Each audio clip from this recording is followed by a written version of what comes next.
Today, we have the opening of the new exhibition for our Field Station series, which is Duane Linklater, who is joining us today. And if you haven't had the chance to see the exhibition, you can do so after the talk. The gallery will be open until 9:30, so please check it out. We're going to have a very informal talk here with Duane, talk a little bit about some of the projects that are in the space, how the exhibition came about, maybe a little bit about how we met. And then we're just going to open it for some questions. That would be really important for us to have a dialogue. Any questions that you may have, like we're more than happy to answer them. So just a brief introduction for Duane. Duane Linklater is Omaskêko Cree from Moose Cree First Nation and was born in 1976. He is currently based in North Bay, Ontario, and he attended the Milton Avery Graduate School of the Arts at Bard College in upstate New York, completing his Master's of Fine Arts in Film and Video. Linklater's practice is concerned in part with the exploration of the physical and theoretical structures of the museum in relation to the current and historical conditions of Indigenous people and their objects and forms. These explorations are articulated in a myriad of forms, including sculpture, photography, film and video, and installation and text works. Additionally, Linklater initiated the Woodland School in 2011, a nomadic formless project that seeks, in each of its iterations, to center Indigenous forms and ideas in the institutional spaces that it inhabits. Woodland School currently inhabits the SBC Gallery Montreal for the entire year of 2017, and will publish a new forthcoming collection of critical texts by various contributors emerging from an organized symposium in Vancouver that took place in 2016. Woodland School attended Under the Mango Tree in Athens and Castle as part of Documenta 14. Linklater has exhibited his work nationally and internationally at the Art Gallery of Ontario in Toronto, Vancouver Art Gallery, 80 West Southeast Gallery in New York City, Institute of Contemporary Arts Philadelphia, the Utah Museum of Fine Arts in Salt Lake City, the SEMA Biennial in South Korea, and Documenta 13, to name a few. Duane has also received several prizes, including the 2013 Sobe Art Award, a national annual prize given to an artist under 40, and more recently, the Victor Martin Lynch Staunton Award for the Canada Council for the Arts in 2016. So welcome, Duane. Thank you. So just for a little background, Duane and I first met back in 2012. Duane was completing his MFA in film and video at Bard College, and I was entering my first year at the Center for Curatorial Studies at Bard. And as part of one of the classes, one of the directors at Bard approached Duane to see if we could work on a project together. And part of that project is the first iteration of the sculpture that you see in the space today, which is the blueberry bushes for now 15 vessels.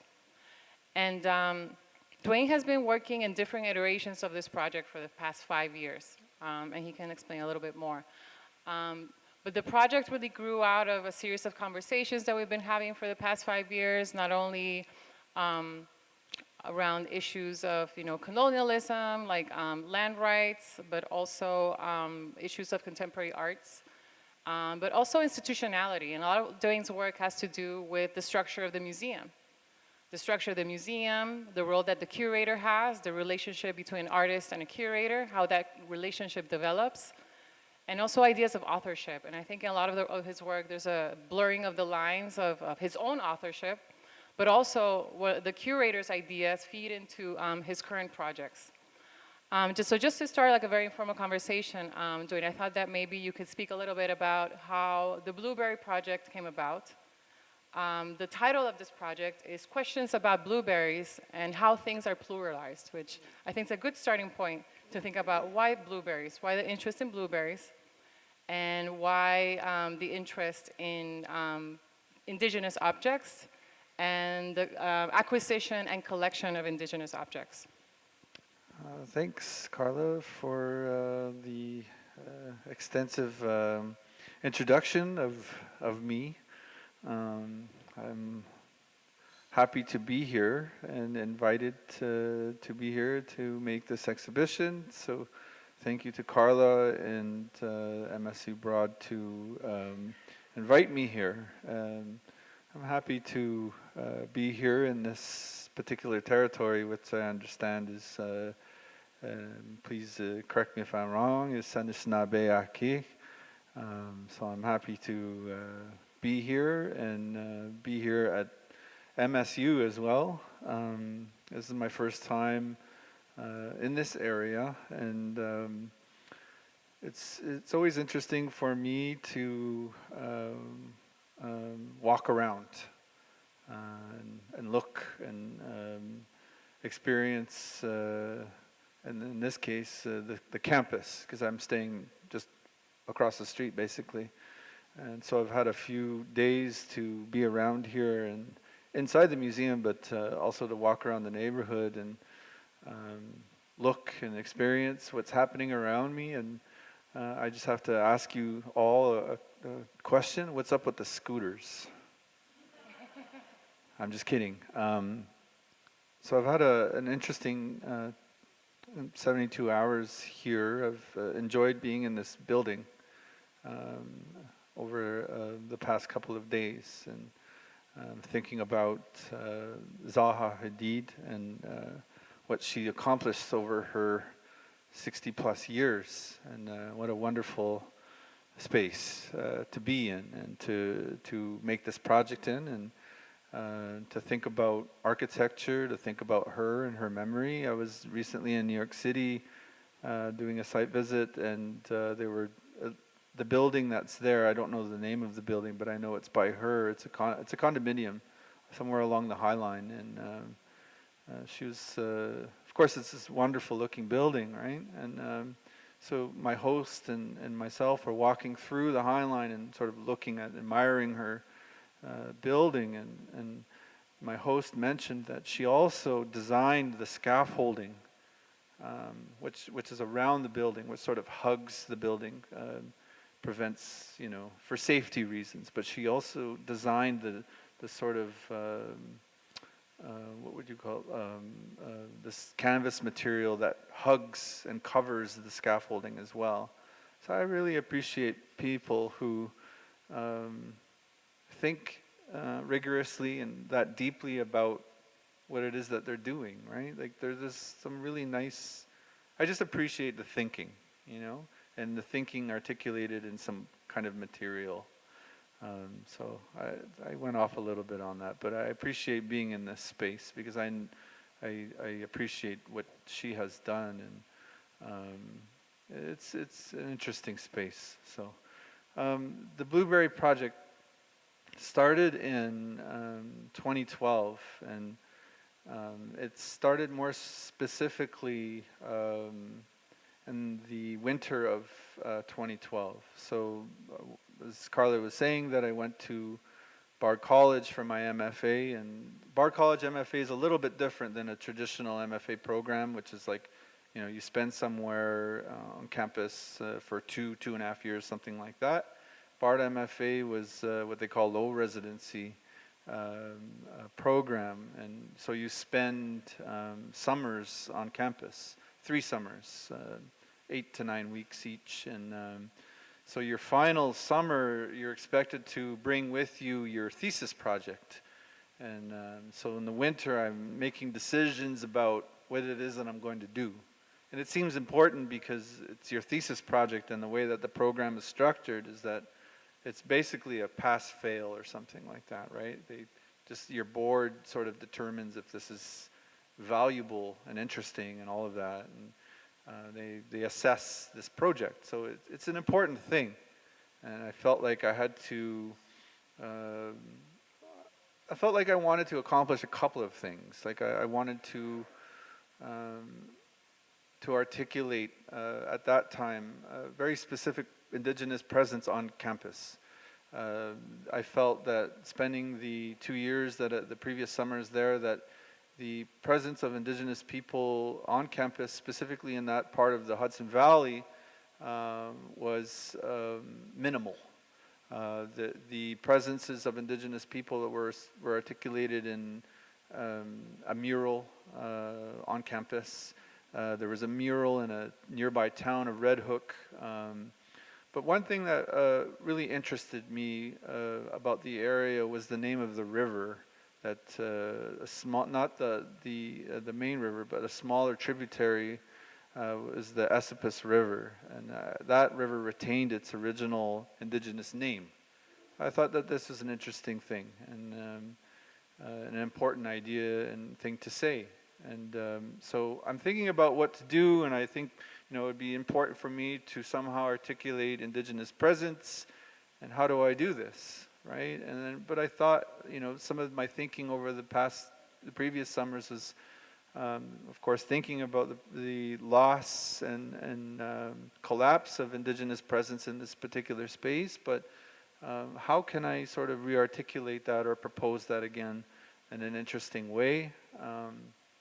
And I asked the question of the Hudson Valley as an Indigenous person, and and I'm not going to say that I would say that there are Indigenous people that live in the area.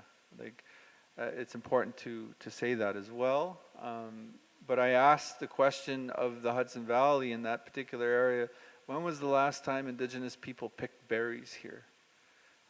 The act of berry picking for many Indigenous people throughout North America is a very important activity. This is a very important idea. This is a very important practice that people still carry out and people still do and have been doing for thousands of years. And so that question of when was the last time that Indigenous people picked berries in this area, specifically the Bard College campus, which is this sort of sprawling, maybe I won't use that word, sprawling, manicured space. There's a Frank Gehry on campus. There's many new buildings. There's many old buildings, and it's an interesting place. And I thought this is the question which will sort of generate something for me.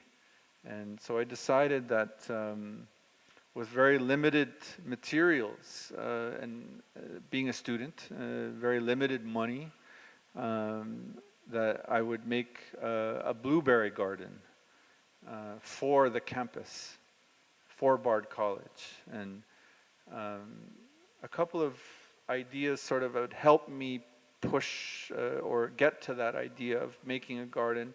One was this thinking about my own language, my own Cree language. I'm a Cree person from Treaty 9 territory in Northern Ontario. I speak my language and I think in my language, and it's something I feel very fortunate to do. And so my language, the word for blueberry, shapomina, is an interesting word. It inhabits both animate and inanimate categories of my language. So when people speak about this berry, this blueberry, if you're saying that, for example, the word to eat, when you translate from my language to English, you're saying, I eat him or her, rather than I eat it, right? To me, that became a really productive sort of distinction within my language, right? But the berry is really interesting as well, that it's also an it as well. It's a him or a her, but it's also an it. So it's kind of both. And I'm interested in this idea that it can be that simultaneously or something like that, right? It can inhabit a him or her or a they and an itness as well. So I'm interested in how it does that. So I'm thinking quite deeply about the berry, right, at this time, and I still do.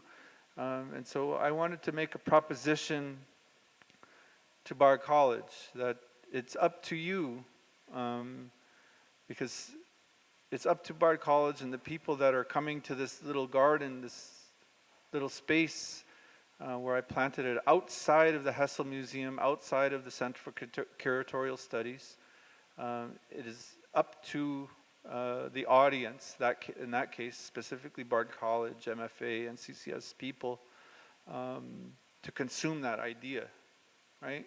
because this blueberry has this idea of embodying in it, right? This idea of animacy and inanimacy. So the proposition there is it's up to you if you want to consume that or not, right? It's up to you how you want to extract that, right? So these ideas I wanted to sincerely present to Bard College, because I had a very difficult time at Bard College, to be quite honest, and I wanted to I think at that time focus on making that proposition rather than focusing on some of the more negative experiences that I had with racism on campus.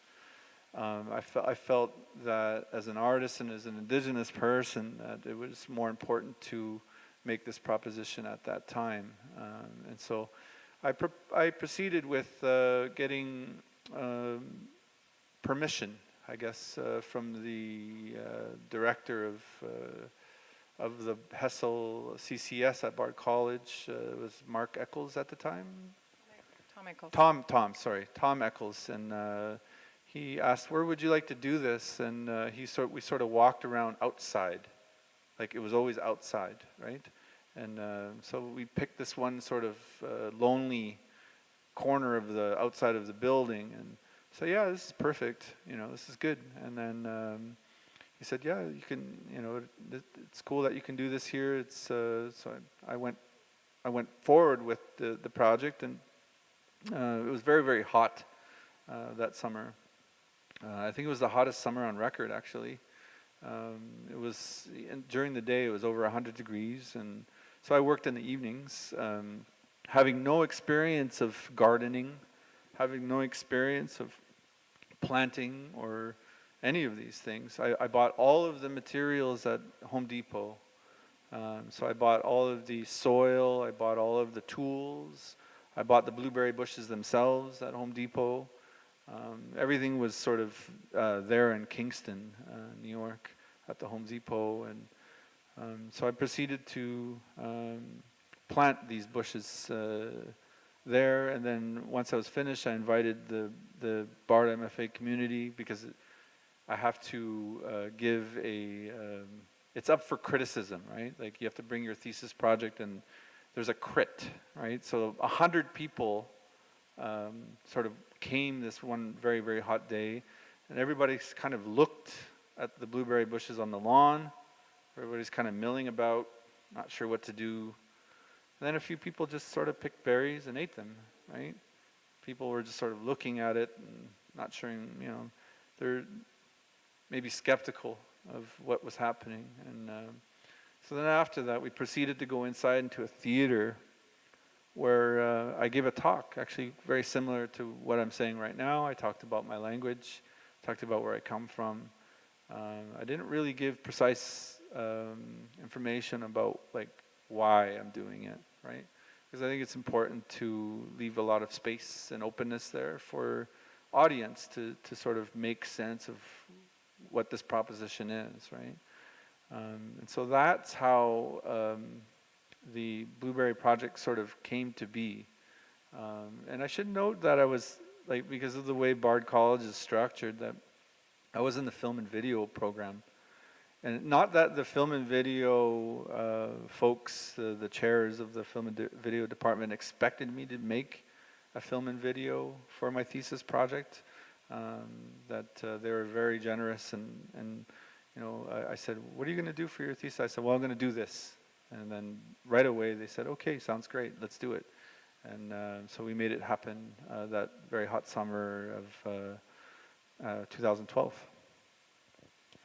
I think that the fact that you chose to, you know, plant these bushes like in front of CCS is really important, because it sets a really important or really relevant precedent in your work in terms of thinking like how also would curators react to this, or curators in training. I remember just starting the semester and speaking with, you know, Tom, and I know he, you know, that you had asked permission from him to do the project, and all the talk was like there was this artist from the MFA who planted these blueberry bushes in the front lawn, and that how dare he do something like that? Like there was some type of like, also like a type of imposition, right? Because but the BARD MFA didn't really communicate with the Center for Curatorial Studies, because like CCS is a 2-year program, a full-time program. So once we're off to either our internships or we go home for the summer, that's when the MFA comes in. So there's really like a disconnect between the curators in training and the artists in training, so to speak, which really made no sense whatsoever, because there should be like more overlap between these programs. So the fact that, you know, Duane decided to do his project and the way in which he did it at the Long CCS was like a way to breach those two communities, and in a certain way had set a very important precedent for his work, where the curator takes a very active role, I think, in your work. Can you talk a little bit about what you were thinking in terms of like choosing that specific site in front of the museum, and what kind of expectations you had from some of these students, Sure. such as myself? Yeah, totally. I guess it was intuition that was sort of driving me to decide that the Blueberry Garden should be outside. And then through working with Tom and deciding of a space of where it should be, and myself making decisions. And while I was making the garden itself and thinking about where it is that I was, like physically and literally, like I'm on the outside of this beautiful facility. My work is not quite inside, and not really allowed to be, right? I was allowed to be in this very specific spot on the periphery. And that's where I find myself a lot, is on the periphery in one way or another. And so what do I do on the periphery as an Indigenous person, as an Indigenous artist? At that time, this was the choice. I make a garden on the periphery. And the choice of where it was, and where it was physically. And I started to realize as I was making the garden, because I had to cut out the sod of these, cut out these shapes, these rectangular shapes, 3 of them. So I was cutting these out and piling the sod and taking it away, and it was physical work. And while I was doing this physical work of digging and working with this space, I realized that there's a few people looking at me while I was doing this, because there's a set of windows actually on one side. There's one wall, one very kind of stark looking, very plain looking wall, and this other sort of wall that was connected to it had a set of windows, and these windows were offices of the CCS students. There were, as Carla was saying, there was not a lot of students there at that time because it's summer, right? And most of them were gone, but there was a few people there. And I saw them looking at me through the windows and not really engaging me, but they're kind of peering at me or something. And I'm thinking again, well, like, where am I? You know, like I'm on the outside of this museum, I'm on the outside of this curatorial training space. This seems really important to me, and I'm having this sort of realization outside that that the curator has a very important role within the development of this project, right? And not only am I making a proposition to Bard College at large and making a proposition to the Hessel Museum, but I'm actually making a proposition to these curators that are being trained. Right? And at that time, that was the engagement between the people that were there in those offices, was looking at me, right? I was being looked at, I was being watched, but not actually being engaged with, right? Like, none of the curators came outside and say, "What are you doing?" Right? It would have been simple enough to do that. But it became, after I was finished, and after I did this crit that I was telling you about, of course I'm thinking about what's happening down there, and I'm thinking about curators, I'm thinking about the word for curator, I'm thinking about the etymology, I'm thinking about the role of the curator, that this actually, am I supposed to be taking care of these berries, or is it the curator's job to take care of these blueberries, these curators in training at CCS? So that's when this sort of interest in developing deeper relationships with curators came from, was doing this project. That working relationship with curators sort of articulates itself in different projects, not only the blueberry thing, but the blueberry thing at the beginning, this is where that kind of thinking kind of was generated from, right? Because of where I did it. It just happened to be this school for curators, right? And then, so a few months later, like I finished BARD. It was very difficult. I had to, leave that summer because I was documented that summer, and I had to present work, and so I was involved in that, and there was a lot going on, and so I had some downtime. I've successfully completed BARD, and so I had some downtime, and I received a call from Teardad, actually, and I'm remembering now. Actually, he sent an email and he said, "Can I talk to you on the phone?" And I said, "Yeah, sure." Teardad Zolgader was one of the, what was he at the time? He was a professor at CCS, but he's a curator and a writer based in Palestine right now. That's right, yeah. And he said, "Can I talk to you on the phone?" And I said, "Yeah, sure." And so he called me at home, and he said, "How are you doing?" and all of that. And he's like, "I really liked your project that you did for your thesis project." And I said, I didn't know anybody noticed from inside that building. I said, I saw a few people looking at me. I said, but I didn't hear from you guys, so I don't know what's going on there. But he said, "I really liked it. Would you be up to doing it again?" I said, "Yeah, maybe." I haven't really thought about, I hadn't thought that far ahead. But he said, "Well, there's an opportunity to show this piece that we really like at a place called Family Business in New York City." And I said, "Well, I'll think about it. It sounds cool." So I took some time to think about it. And Family Business, I don't think it's still there anymore. No, it's not. It's not there anymore. And so at the time in 2012, this was October of 2012.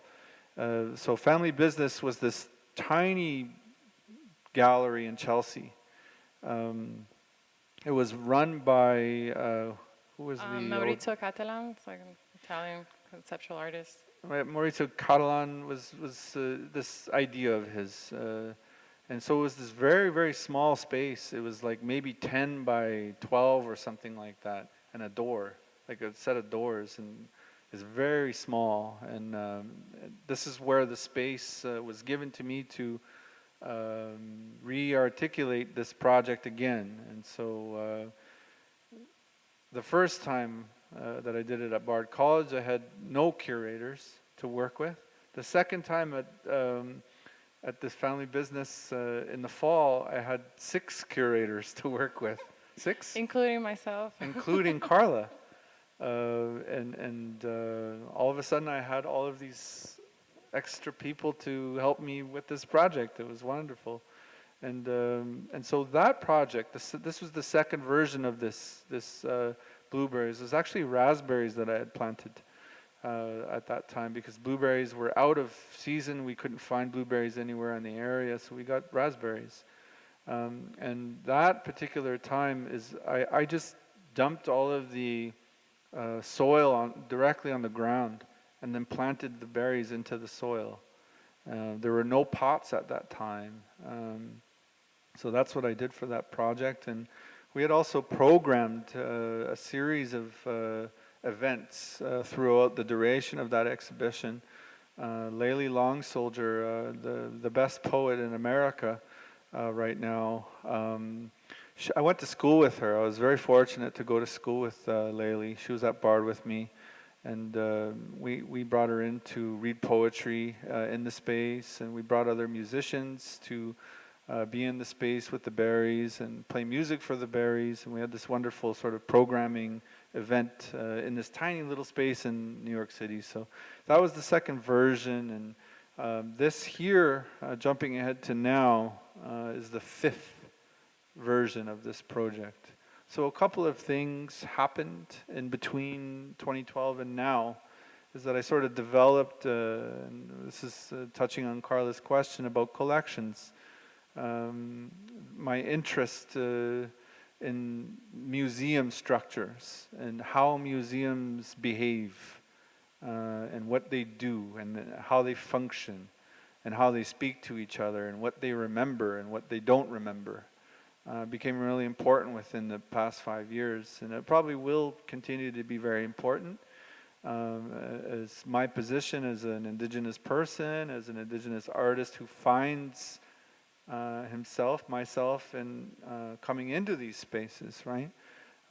Especially in North America, where colonialism allowed for that these spaces are very much tied to the history of colonization in North America. And finding myself as an Indigenous person, knowing some of those histories firsthand, I can't ignore the behavior, the structural behavior of the museums in history and right now. And so I have to, at some point, think about and address and investigate some of those structures and some of those behaviors. And one way that I did this was investigating collections. And so one example I can give, which is probably helpful, is I did a project at the University of Utah in Salt Lake City, and I was invited to do a project in the Contemporary Art Museum there. And I asked the curator there, her name is Whitney Tassie, and she's a fantastic curator. And I said, Whitney, because the Utah Museum of Fine Arts shows contemporary art, but they also, it's a large museum, they also show historical art at the same time. So there's a small Native American historical gallery in there. I said, what is currently on view? Can you send me documentation of what you're showing in that gallery? And she said, yeah, of course. And I said, send me all the information. I just want to sort of sort through what you're showing to people. I'm really interested. And she said, yes, of course. And so I looked at this material photography of all of the objects that were on display in this Native American gallery. Many objects from the Northwest Coast, many objects from the Southwest, and objects from various Indigenous cultures throughout both Canada and the United States. And so I'm sorting through 20 plus objects or something like this, and I'm starting to notice something interesting processing this information, is that I've noticed that there's a number of these objects that don't have names attributed to the objects. And most of the objects that were being shown at that time were about 100, maybe 150 years old at the most. So it's not unreasonable for me to think that the names should be there, right? But I noticed something. I noticed that the names were not there. And so I said, Whitney, can you send me more information on the artworks that don't have artist names attributed to them? She said, of course. And she, I was sorting through that information. I said, well, it would be really interesting to work with these objects. These objects were geographically came from the Northwest Coast and the Southwest. Some were masks, some were model totem poles from the Northwest Coast, and pottery from the Southwest that were not attributed to a specific artist. So I started to think about, why are the names not there? What happened to these names? Because if there are names attached to these objects, then I can begin to sort of put together a context for these objects, a history for these objects. That seems important to me, to do that, right? I want to know those things. And so at the time, in 2015, on campus at the University of Utah, the library had been putting together a 3D scanning and printing team. And so Whitney alerted me to this, and I said, can we work with this team, and can we scan those unattributed objects with the team, and be respectful of these objects and not handle them, and work with the objects with this new technology. And she said, yeah, it's possible. So we ended up doing that. We ended up scanning those 9 objects and printing those 9 objects to scale. And of course, as a result of the object moving through this process of scanning and 3D printing, it lost all kinds of information. It lost color, it lost detail, it lost everything. It's just sort of this basic shape that sort of remained, right? This wonderful sort of like bone color. And so that really resonated with me, that this object had moved through this process of 3D printing and scanning and lost all of its identity or something, right? I thought, well, that's really interesting to me. And it speaks to when Indigenous objects move through acquisition. So how museums acquire Indigenous objects, perhaps that's why this name was sort of erased, as it sort of moved through the system of, museum system of acquisition, that the name was lost. So these two processes sort of spoke to each other, right? That's sort of what was happening to me, how I was sort of reading what was happening as I was making this artwork. And so I proposed these sculptures, these 3D printed sculptures, with this in mind. These are the things that I was thinking about when this was happening in 2015. And there are several other examples of investigating collections, and of course there are, and it's important to say right now that there are things that I won't look at, and there are things that I won't go by, and there are things in collections that exist right now that I won't touch, and things that I don't want to work with in that way. And a lot of those things are human remains. They're bones, they're hair of people, skin of people, literal remains of Indigenous people reside in these collections. So again, this is the place that I find myself in as an Indigenous person, right? It's a very contentious space for me to be in.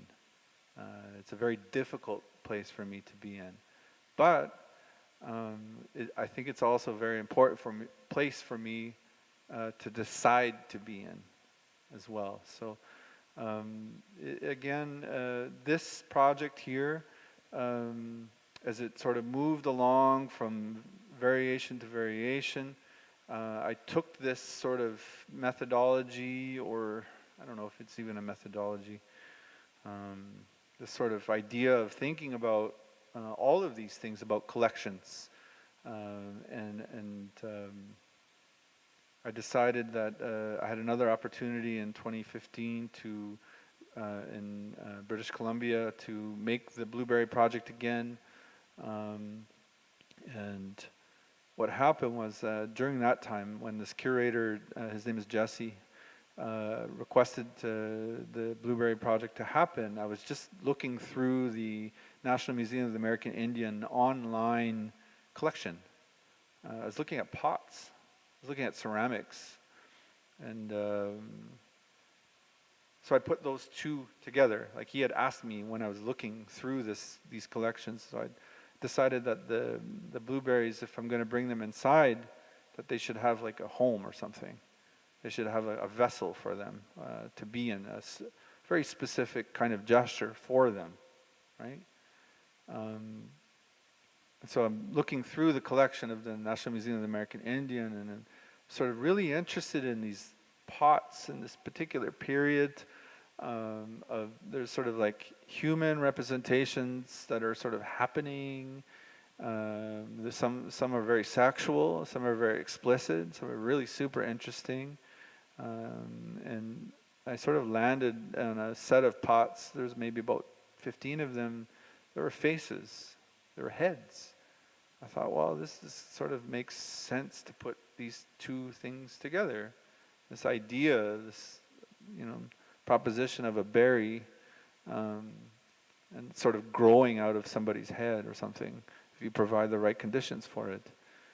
So I put it together and decided on this one pot that had a very unusual feeling about it.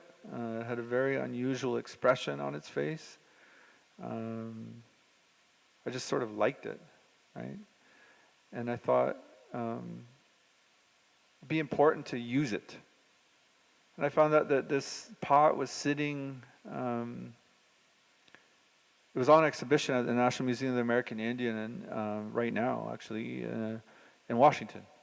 So it's behind glass, it's in a vitrine. You can see it if you want to go see it. So if I made a request of NMAI, can I use your pot? Can I put blueberries in it? They're going to say no. So I have to figure out another way to use it. And so the website had 3 or 4 photographs of it, some very limited information about it. Of course, there was no artist attributed to the maker of this pot is not available. It's 1,000 years old, so I cut him a little bit of slack. And but there was no tribe attributed to this particular pot either. There's very little information surrounding this pot. And so I gave this information, this photographic documentation to a potterer in St. Louis. I asked her, can you make this pot? Is it possible to make this pot from this information? She said, yeah, it's totally fine. I can do it. So she did, and she made this pot. And that pot was sent to Vancouver, where it was slip cast, and made 12 of them. And so these 12 went into this exhibition in British Columbia. During that slip cast process, this copy, the first copy, the ear chipped off. And I thought, that's fine. It's just what happens when things go through processes and things are being used. I'm directing this use. I think that's an important thing to say.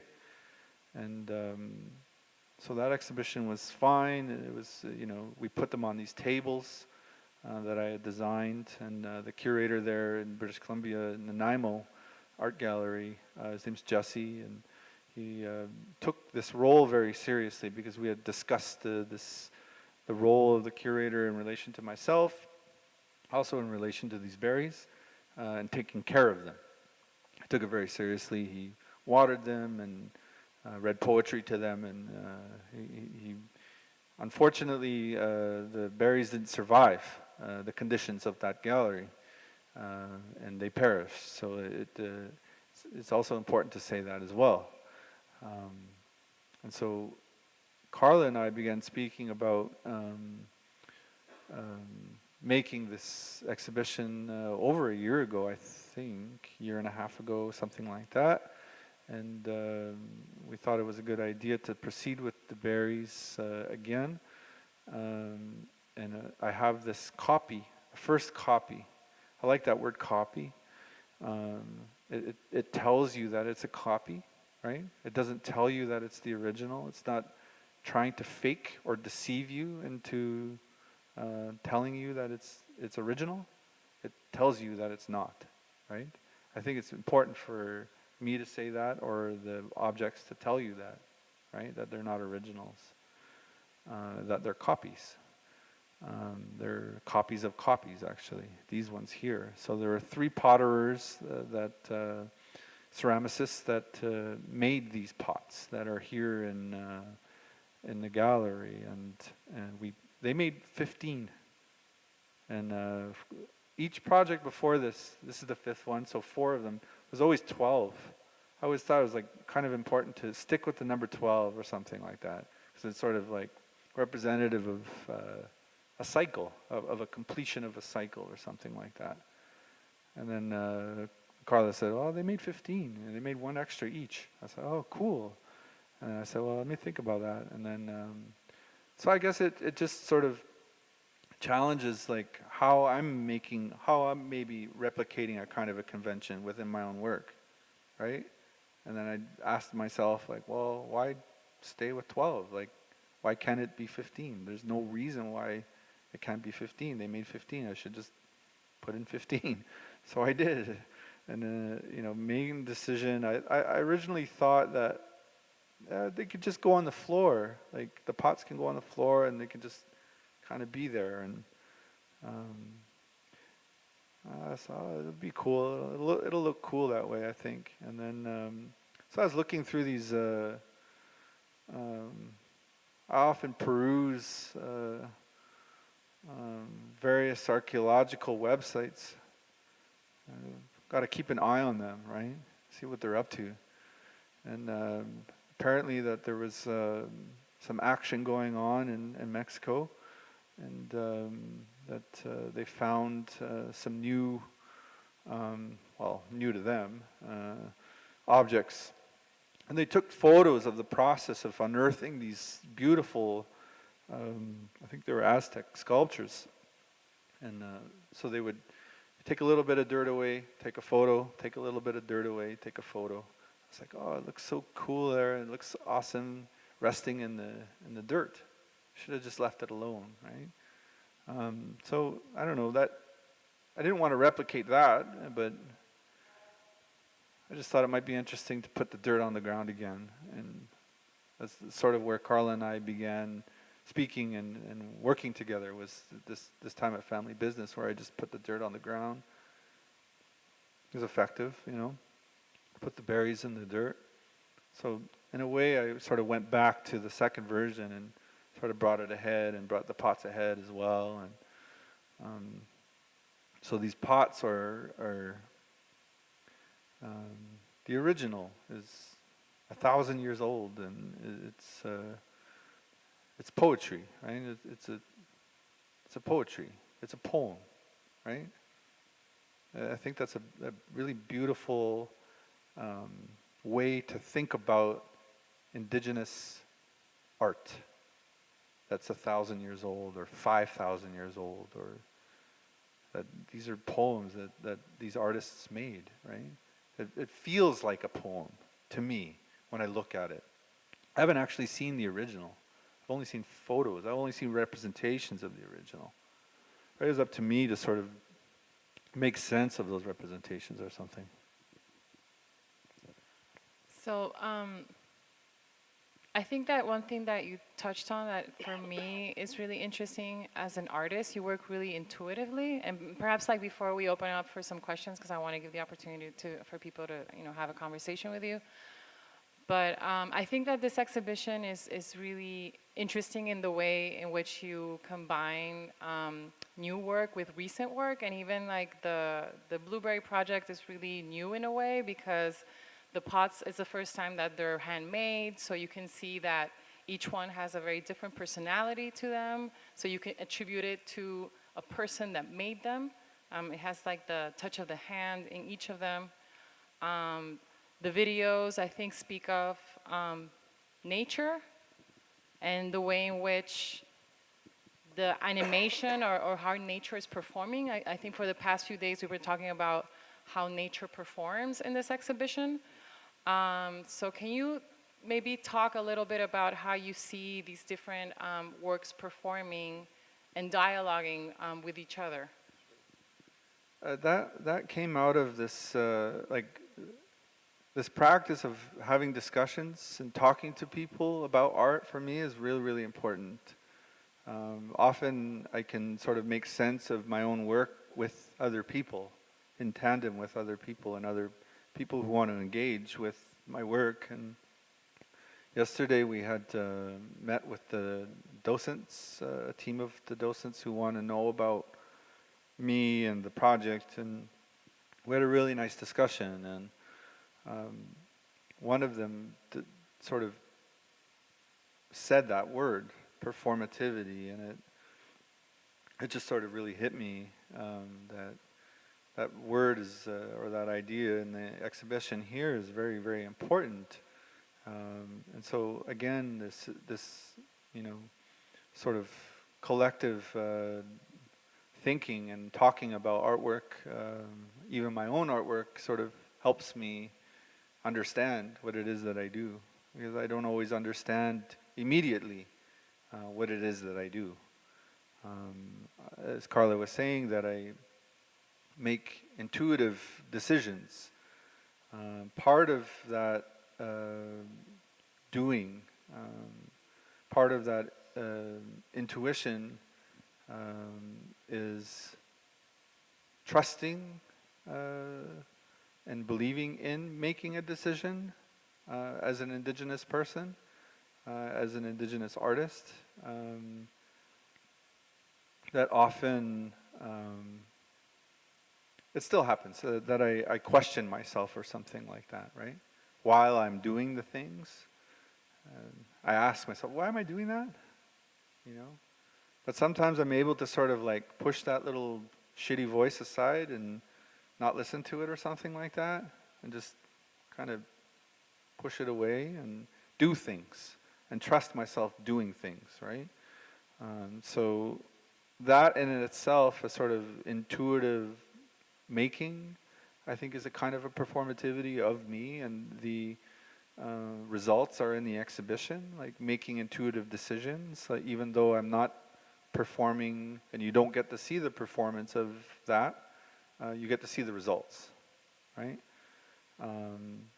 But this discussion yesterday of performativity and nature was really interesting and nice yesterday, and it probably requires more thinking, but on my part. But there's something really great about how nature can do and behave and perform, and that it doesn't require human beings to do that. Not really. I like that idea. And that means that we're very much, as human beings, very dependent on nature, and that we're very dependent on the environment to exist. That we're fully dependent on clean water and clean things to eat. And we can mutually benefit from that idea of having clean water and clean food to eat, whatever the food it is that you want to eat. For us, as where we come from, that's a very, very crucial thing that many people are fighting in Canada and the United States. Indigenous people are fighting for clean water and clean land. This is what, I don't think that's a very unreasonable request. That's something that we all need, right? It's something that we all require. It's necessary for life. So the performativity that are different kinds of performativities that are happening within the exhibition, of course, we can ask how the blueberries, the blueberry bushes are performing. We can ask how the pots are performing. I think there's a kind of a performance there. We can ask in the video pieces, there's 2 video pieces in there. The piece, Me and My Cousin Are Not Hunters, which is the video of the female elk on the sort of low on the far wall. There are different kinds of performativities that are happening in that video. Of course, the performativity of the female elk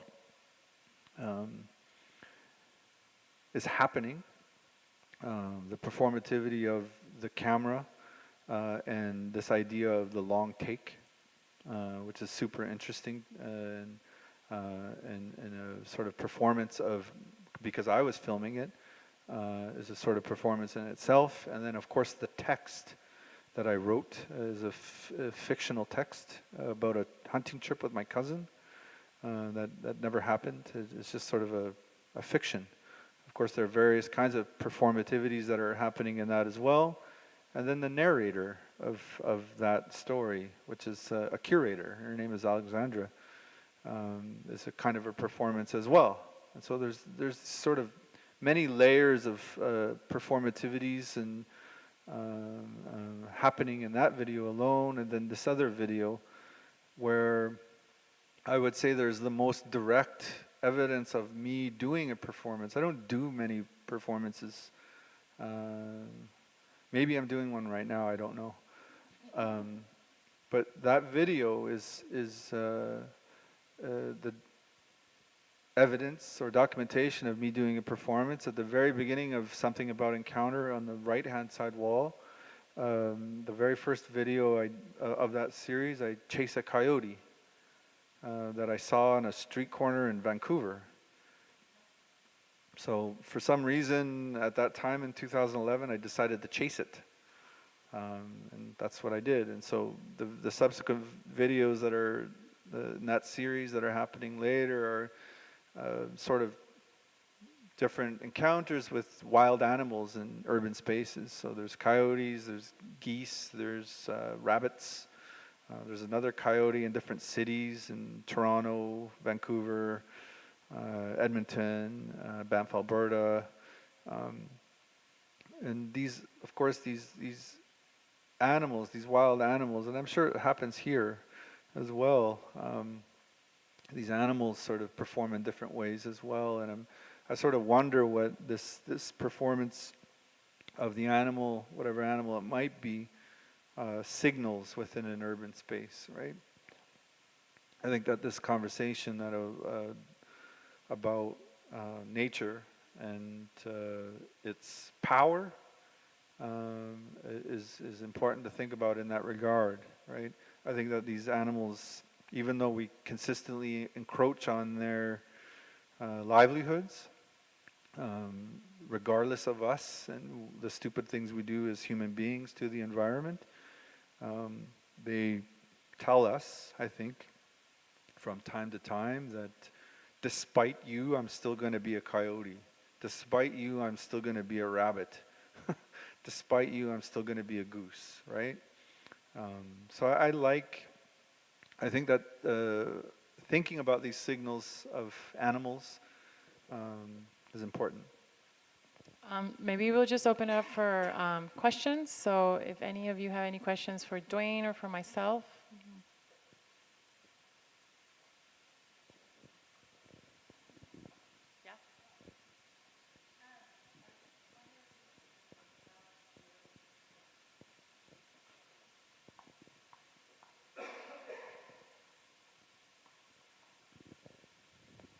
Hi, I wonder if you could talk about if the original concept for the Blueberry project was to plant outside because you felt marginalized. Now it's inside, and so do you feel part of the mainstream now?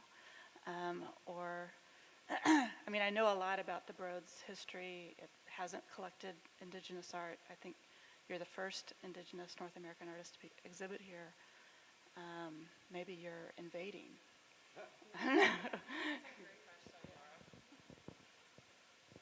Yeah, like I think those distinctions are important as the project moves along in time and as I do it. Sometimes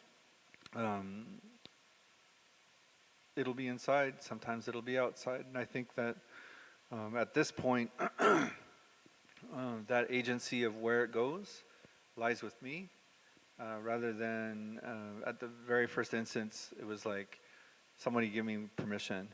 It's like it can go outside, right? And that was a decision where I had less agency, right? At that time, being sort of like, I don't know what you wanted to call me at that time, like a student artist or emerging artist or whatever, an artist with less agency, right?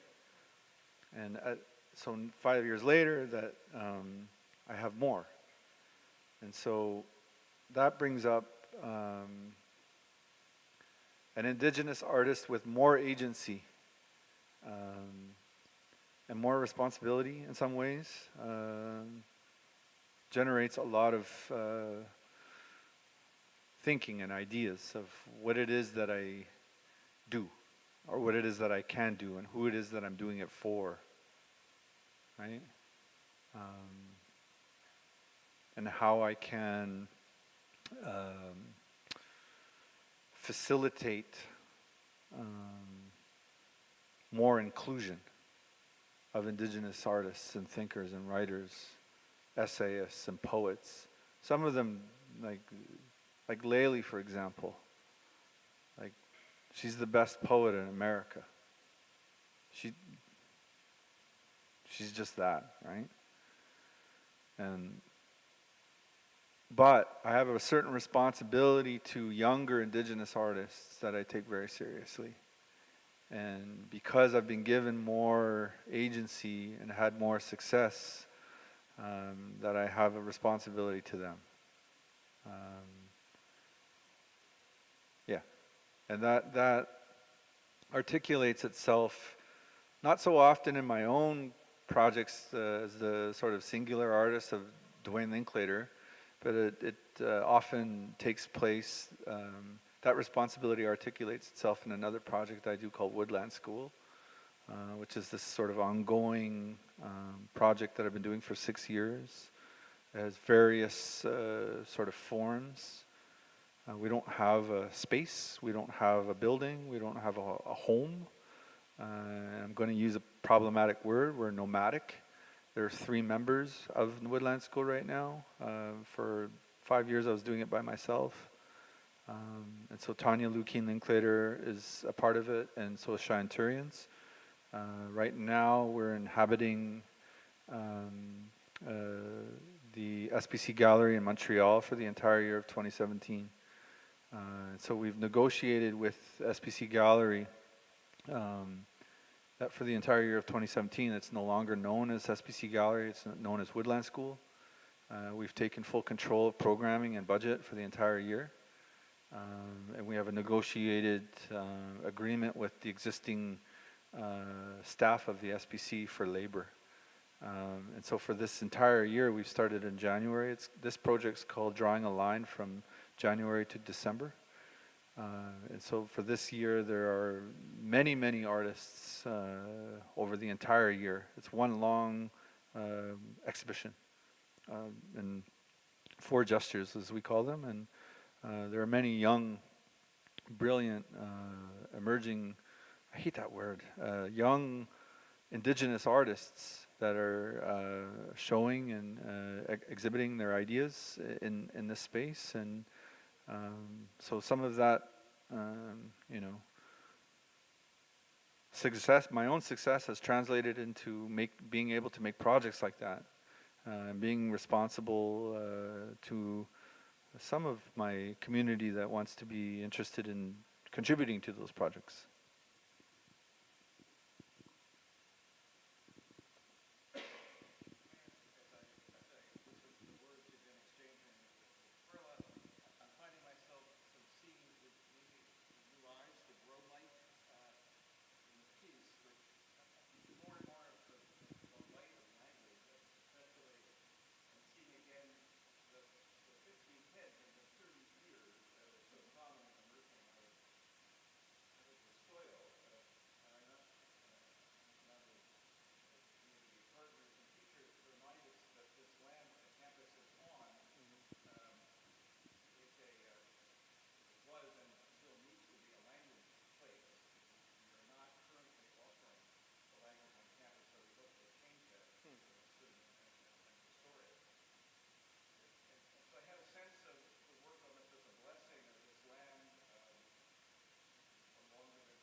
I think that the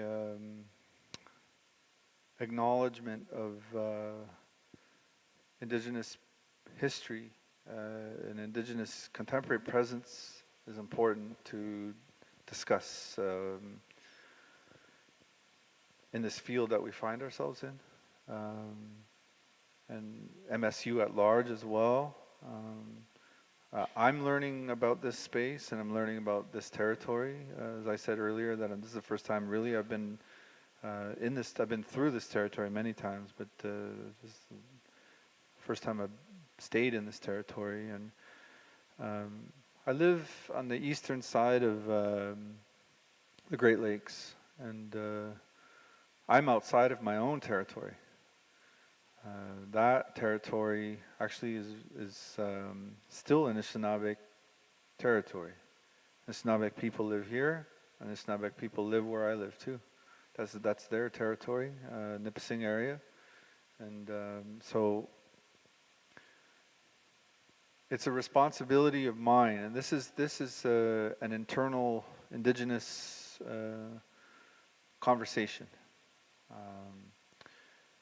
But I think it's valuable here as well, is that I've done my best to learn about where I live, outside of my own territory, in North Bay, which is, as I said, Anishinaabe Kaking, it's Ojibwe land. And so I've done my best to start learning their language and learning their place names. It's a start. It's the least that I could do as a Cree person living in their territory. And that's where I can begin learning about the history of that particular area. Because if I start to understand the language, then I'll start to intimately understand why things are named the way that they're named in that particular territory. That's going to take a long time. That's a long process, right? It's something that it's something that you commit to. And but I'm learning. Fortunately, because of that, I'm a Cree speaker, and their language is similar to mine. They're related. So there are some words that I understand that are they're the same, really. Or there's just maybe an S or two that's missing. I say it's missing. They wouldn't say it's missing, but I say it's missing. And but I can understand what they say. Sometimes I can't, but it's a long process to begin to retain that language and understand the land and the place and the history through that language, through that lens, Anishinaabe specifically. And so that's a step in the right direction. As for museums and institutions, such as the place that we find ourselves right now at large is MSU, is that because my colleagues in Woodland School and our project that we've been investigating and thinking very deeply about what to do when we find ourselves in these places, is that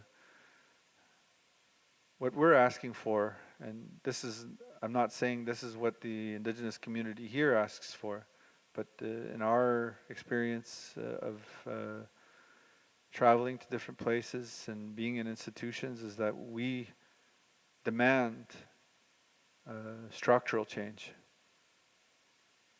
That place names and these things are very important, but that it must go much deeper than that. That structural change is needed, and it's necessary for Indigenous people to be successful in places like MSU.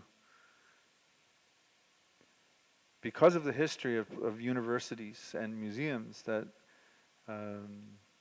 structurally, that they've excluded deliberately Indigenous people throughout their histories. And we want to change that as Indigenous people, but The structure is the structure, and it wants to stay the same. It doesn't want to change. People don't want to change the way they think about us. People want to continue the way that they've been doing things because it's comfortable. They're used to it. Right? For us, that mentality and that thinking kills us. Yeah.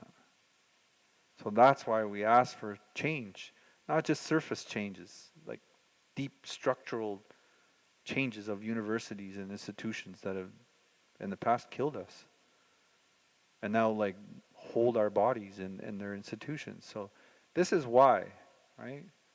This is why we ask that. It's like asking for clean water.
Yeah, I think I know what you're getting at, and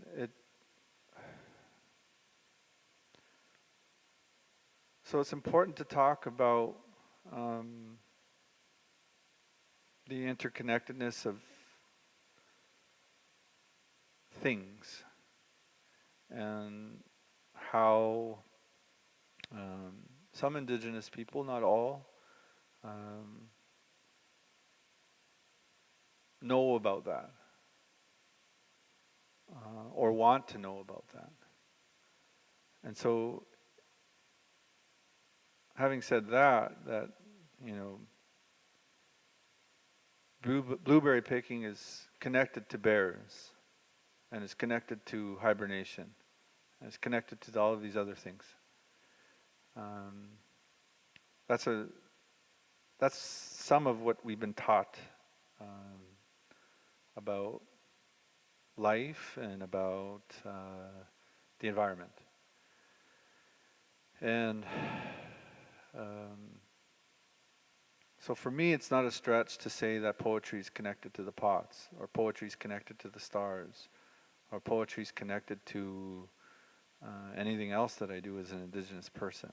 Like there's the interconnectedness of those things is an important thing for me to think about and talk about, but it also reveals a problem, I think. I think it reveals a problem of this particular project. A friend of mine asked me about a project I did in New York City last year, and he's a really smart guy. And I told him about the project. Essentially, that I found out that my late grandmother's artworks were in a collection in Thunder Bay Art Gallery. I didn't know that they were there. I found out that they were there and wanted to work with them and made sculptures for those artworks to hold her artworks. And I made an exhibition of that, essentially. And so a friend of mine asked a question that I still think about, and it's appropriate to this, is he said that I don't think the sculptures you made are out of context. I think that they're in the context of a contemporary art exhibition, and that's where they should be, or something. Or they can be there. But he asked me, are your grandmother's works out of context? And so that made me think about sort of what you're getting at, or what what your question is sort of generating. And I could ask that of the berries, right? Are the berries out of context? Have I disconnected them from this interconnectedness system that I'm talking about? Maybe, right? So it sort of reveals a problem of when somebody takes something out of a context, right? Is it still, like I still think that it's important that they're in there and that they're performing the way that they perform and that we take care of them and that they're articulating something. I believe that, right? But that question I think is still important. Yeah.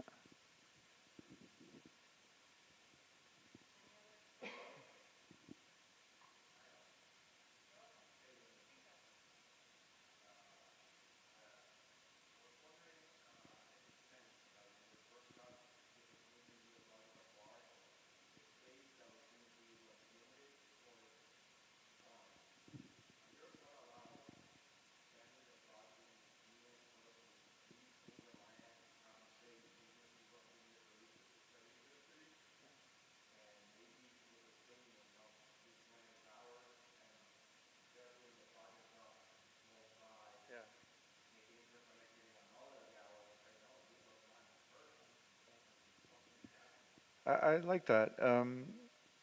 I like the comment that you made about limited land. So for that's a really important insight into the project. The very beginning, it speaks to colonization, right? Of what happened here in the United States and Canada and Mexico as well. Is that we were told to go to these limited places of, right?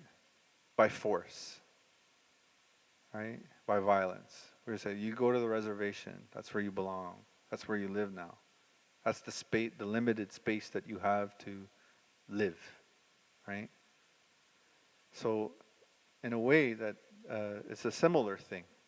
The curator said, you can go here, right? And I went there, right? And I made the thing within a limited space and a limited money and limited resources, that I was still able to sort of get at some poetry, right? I was still able to maybe, hopefully, propose a poetic gesture to the whole campus, despite that treatment. It's different, but it's similar, kind of, right? I have thought about the sort of expansion of like the project, and maybe this one is just starting to get at it. Because I told you, I said, oh, just keep things at 12, 12, 12, 12, and I sort of made a convention of my own work that I kind of relied on or something, you know? But this one's 15 now, so why can't it be 50? Why can't it be 200 now? There's no reason why it shouldn't be now, right? I sort of broke that thinking and my own thinking, right? So, yeah, somebody wants to give me a bunch of money and a big giant space to do it, yeah, I'll do it.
Yeah, that piece is, as I said earlier too, that it's brand new artwork, and so I'm still unsure how to talk about it in many ways.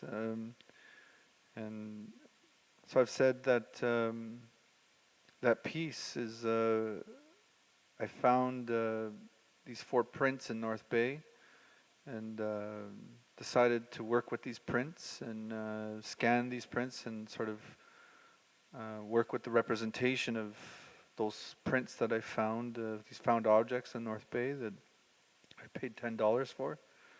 And so I decided that that they were interesting. The images were interesting, and the specificity was missing of what they actually were. Like, you can look at them and you could say, yeah, it's indigenous, maybe from Mexico, maybe south west, that area, maybe Mesoamerican, maybe Aztec, you know, maybe. It's sort of speculative at this point or something like that. And I like that about it. But I also, that's something that I enjoy about that work, is that there's a certain kind of speculation that one can do about it. But I also, what I don't like about it is that it doesn't have any specificity, right? Is that it lacks a sort of a specific identity about itself. So there's a complicated relationship to image making like that. And I maybe making an assumption about the author, this Call person, who drew the originals that I have, or I don't even know if they're originals, but you know, the decision to draw them, and I'm pretty sure that this person drew those from a photograph or another representation of the originals somewhere. So in a way, I'm just sort of continuing, you know, that trajectory of making another copy of it, you know, and but maybe this time it's sort of disclosing that they're copies. I think the sort of inversion of the color sort of says that, you know, that I'm a copy. I like it when when artworks tell you that they're not original, that they're copies of something else.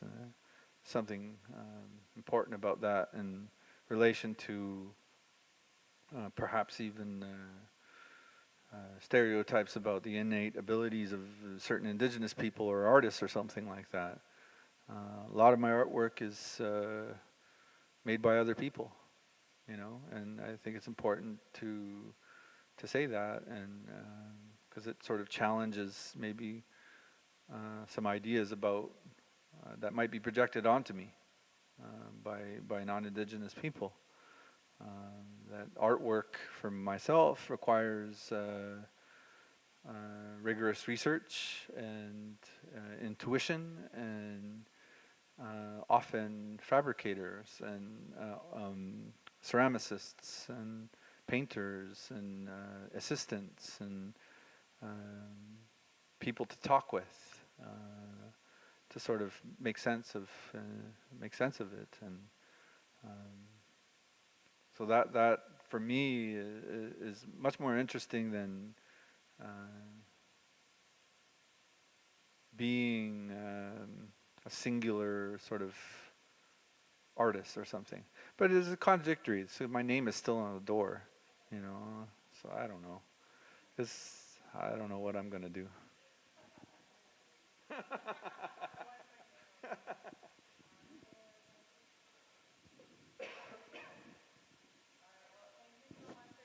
Thank you. Thank you.